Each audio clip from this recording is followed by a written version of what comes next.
Negotiating the real estate on your resume. Is it worth pushing something critical down to page 2? I would say if you're adding that level of detail that starts pushing relevant experience onto page 2, cut it. You're listening to Stories from the Top, an inside guide to better business development.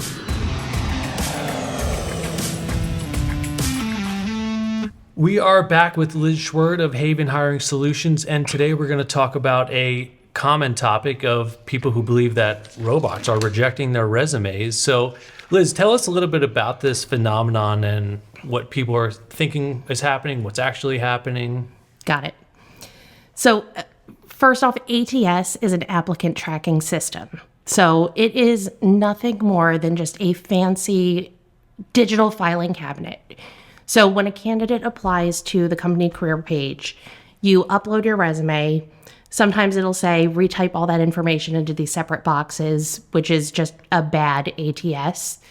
So yeah, people are familiar with that. And then towards the end, you're going to see those questions that have the little red asterisk next to them that say, like, are you 18 years or older? Do you require sponsorship to work in the United States? So once you complete all that and you hit submit, your resume and all that data now lives in the ATS. If you're applying to a specific role and I'm the recruiter on that role, now when I open up that position, your name is there. I click on it, I see your resume, and I get to make a hiring decision. My decision might be phone screen. It might be, I hate to say this, but it's so common. I might put it in a hold, right? Like I just put it in reviewed, like there was nothing egregious that made me decline it, but I'm not ready to act. Or I might just reject, okay? The reason people think that you have a robot rejecting a resume is they'll apply to a job and then in 4 hours or within a minute, they're getting an email that says, thank you for applying. At this time, we're not going to be moving forward in your application, okay? And they think that the robot just rejected them. That doesn't exist. So if you're getting that email, those questions that were on the bottom of the application with the red asterisk, they're knockout questions. You answered in a way that made you ineligible for the job. And the system automatically emailed you to tell you that. Full stop. That's what happened. And some of them operate on time delays. So they say, why did I get it at midnight? Or why did I get it on Easter Sunday? And that's why,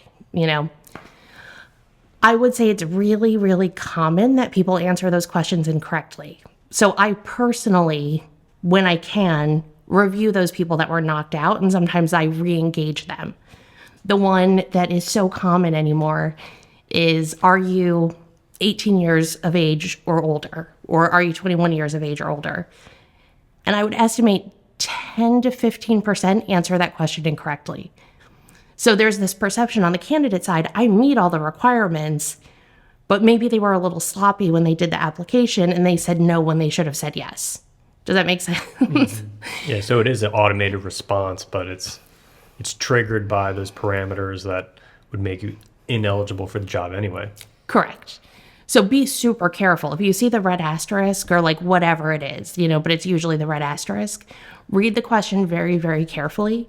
Make sure you're answering honestly. And then the other thing that people think is happening, and it kind of is, so this is going to get a little bit complicated if you want me to get into it a little bit more.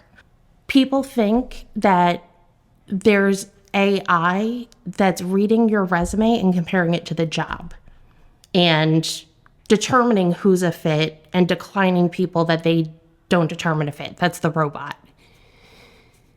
It kind of is happening, but it's not. Almost all ATSs that I've worked in, and I've worked in a lot because I float, like I go wherever I'm needed, there's a ranking system. And they're terrible, okay? So, you'll see a resume come up and there'll be like a number next to it and it'll say 92% fit. And I open it up and I'm like, I don't see why this is a 92% fit. It's bad. So technically there is AI that's kind of looking at your resume and determining whether or not you're fit to the role. The recruiters ignore it. So that's kind of the things. There's an element of truth to having the right keywords in your resume so that, you pass the ATS, but nobody's taking it seriously and we're looking at all the resumes regardless. So outside of knockout questions, there is always a human rejecting you. So within resumes, what is I'm sure you get to see a lot of resumes in your day-to-day. What are some of the common mistakes people make when they're putting together a resume? You've heard that recruiters look at a resume for 6 to 8 seconds. It's true. So the most important real estate on your resume is the top half of page 1. That's where people miss. So what I want to see is I want to see the most relevant piece of information that attaches your resume to this job within the first top half of the page. And what I'm seeing more, and I think, there's some like career coaches out there that are selling these fancy resume templates and things like that. The critical information is getting pushed towards bottom of page 1 or even worse, page 2. And I'll tell you, if I'm not seeing a basic fit on page 1, I'm not scrolling to page 2. So tactically, like something you can do is when you have that bank of skills and keywords, it's important to have them because it makes you searchable as a passive candidate. It doesn't need to be in like the most prime real estate of your resume. It could probably go down to the bottom below your work history. Work history is kind of the thing I want to see. An objective statement I like, especially if you are super like dialed in. This is the job I want. There's no reason not to say that in the resume. But I really want to see reverse chronological order, the company, the title, the dates. And more I'm encouraging people to actually, for the company, just make it a hyperlink, right? Like you're not faxing me a resume. So I can click that hyperlink from the ATS and get brought to, the company page, and it's going to fill in gaps. Okay, what does the company do? How much revenue? How many employees? And that's critical data because if I'm hiring a director of finance for a retail organization and somebody applies holding the same job title, but it's for investment banking, it's not portable. So that's helpful data. Anything that can reduce the workload on the recruiter to understand what you do, that's what you should be prioritizing. Okay, that's super helpful to know. What about cover letters? Do you like them? Are they crazy? I do. I'm glad you asked because actually a lot of people say they're worthless. And there's a degree of truth. When a recruiter is opening their requisition, they're looking at all the applicants to the job. 9 out of 10, the ATS is default set to viewing the resume. So I open it up, I see your resume. If I don't see a fit, I'm hitting decline, and then I'm going on. If you're taking the time to submit a cover letter, it's an extra click. So for me, functionally, it does not make sense because it's meant to connect your resume, which is general, to a job, which is specific. So if I need to click extra to see why your resume fits this job, I'm probably not doing it. So cover letter, concise, 2 paragraphs, no more than 3 to 5 sentences, and insert it as page 1 of the resume doc. So I can see it and then I'm scrolling versus clicking. I know it sounds small, but when you're doing hundreds of resumes, like every click is adding friction. So this is like the way to beat that. Yeah, that makes a lot of sense. Have it embedded in there. So they pull up your resume, they'll glance at it, maybe you can catch their attention. I guess you want to keep it pretty lean and mean and relevant. You don't want to have a big attention grabbing Nope. Ideal would be, thank you so much for reviewing my resume. I'm really excited about applying to X position. You'll see in my resume I did A, B, and C that directly connects to the X, Y, and Z you have posted. I look forward to talking more soon. Okay. Do you like bullet points or like numbers? I read this book on resumes one time. It had a lot of recommendations of using hard numbers, like concrete numbers, examples of your career history and the bullet point format. Any thoughts on that? Bullet points, yes. Anytime you can avoid word salad, avoid it. There's two different audiences for a resume. So there's the recruiter audience. If you have to serve one, serve the recruiter, because the recruiter is the gatekeeper. You're not getting to the hiring manager without them. The numbers are helpful and they tell a story. So I do agree that we should include them. Some people can't get their hands on that data. Like they don't have the access to the tools that could really run those reports effectively. So it's not necessary. And I tell people not to stress if you can't do it, but it's helpful if you have it. What I see more frequently is and this is just something I do for free, like I do just free job search coaching sessions because people have these questions, right? And like talk to somebody who's been on the recipient side. And they say like, well, what do you think about my bullet points? Okay, do you think I should have included something about this or something about this? And I'm like, remember that 6 to 8 second thing? I didn't read it that close. I really didn't. Like when you get too detailed, now you're writing for the hiring manager. And it's helpful, right? Like, and it's valuable. And you have recruiters who are so specialized in their industry that it's very meaningful for them. I would say if you're adding that level of detail that starts pushing relevant experience onto page 2, cut it. You know what I mean? Like this is one of those just like negotiating the real estate on your resume. Is it worth pushing something critical down to page 2? If not, cut. Yeah, while we're on the topic of the applicant side of things in hiring, do you recommend people try to make a personal connection with someone in the company before they apply, or can that get... Yeah. Especially if you're career changing. I've been talking to a lot of people, especially TA people, right? Because like talent acquisition is decimated, so they're trying to pivot into different roles. One of the smartest things you can do is start just proactively connecting with people in the industry that you want to move to. Recruiters, by and large, are accepting your request. So that's like the easiest low-hanging fruit. Is it okay that I'm speaking more specifically about LinkedIn, or do you want me to talk more? No, LinkedIn's where it's at for all this sort of thing. And then once you connect with the recruiters in the field, when you go to the hiring managers or the directors of the departments that would interest you, now you start to have mutual connections. You start to share groups because theoretically you're getting active in the groups that are related to your field. And when you get that kind of cold connection request, the data's right there. You have 9 mutual connections. That's going to get accepted. So start with recruiter first in the companies and the industries you want. They're open connectors 9 out of 10. And then when you start getting into the operators and the leaders, they will connect because they're seeing enough overlap in your interests. On the topic of LinkedIn, when would a recruiter take a visit to someone's profile, and does personal branding have as much of an impact as people claim to say it does? Yes. So we've been talking a lot about inbound applications because that's just, especially when we're talking ATS, because the ATS is not really part of the equation for a passive candidate until you get to offer stage or close to offer. If I have a role that doesn't have the right talent naturally knocking on my door, so let's say like a senior director of something that we need a specialized skill set, I'm going out to the passive candidate market and I'm mining that alongside, like immediately alongside my post that's drawing the active applications. Your profile should match your resume enough. So a resume is a marketing tool and you can remove things, right? Like if it's irrelevant to the job you're applying to. The smarter move on LinkedIn is to keep everything. So it's like a more complete record, which I know is confusing.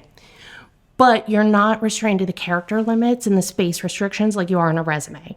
You know, so you can get a little bit meatier there. The things that are important are keywords. So if I needed to hire a director of marketing for, retail that's going to be overseeing branding, I'm going to do director and retail and brand in my search. And then I'm going to get the results and I'm going to start going through the profiles. The personal branding piece is when I'm looking, and it's the same view that you get too.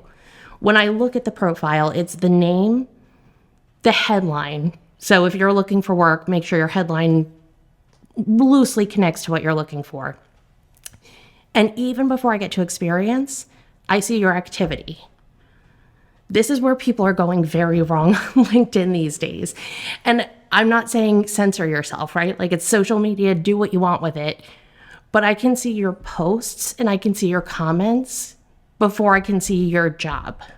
So if you've been going out and being rude to people because you had an online disagreement, that lives above your most recent job title. So I would say personal branding matters. Yeah, I would say a lot if it's showing up before your work experience. I have to be mindful too, right? Like, there's this one guy, I'm not going to name him, but he created like a whole panic about like the green banner debate, whatever. And that's the circle around you. It says, I'm hiring. Yeah. Some guy just got a feather in his cap that it would buy him some social media credit if he said, don't do that. It makes you look desperate. So that he could get clicks. And he also had a financial stake in it because he was running a business that benefited from people looking for work not being searchable. So I despise the guy with like every fiber of my being. And it's like the one place where I allow myself to get really sassy. And then I have to remember, okay, I got really sassy about this. So when somebody's looking at my profile, I make sure that the most recent comment or post is a little bit more neutral. It's the one place I let myself get sassy, though. And he deserves it. Yeah, on the topic of the green banner, I also heard that some people were like, hey, it's a great way to get people to follow you and increase engagement by them thinking you're hiring, even if you're not. Like using it as a tool to get attention on LinkedIn. This is really, I'm trying to think of a polite word, but You could be sassy on here. okay, I was going to say, there's this really scummy thing that you can do where if you're trying to build followers for your business page or your brand page, the easiest way to do it is post a job. Because the default setting when an applicant applies to the job is they start following your company. Okay?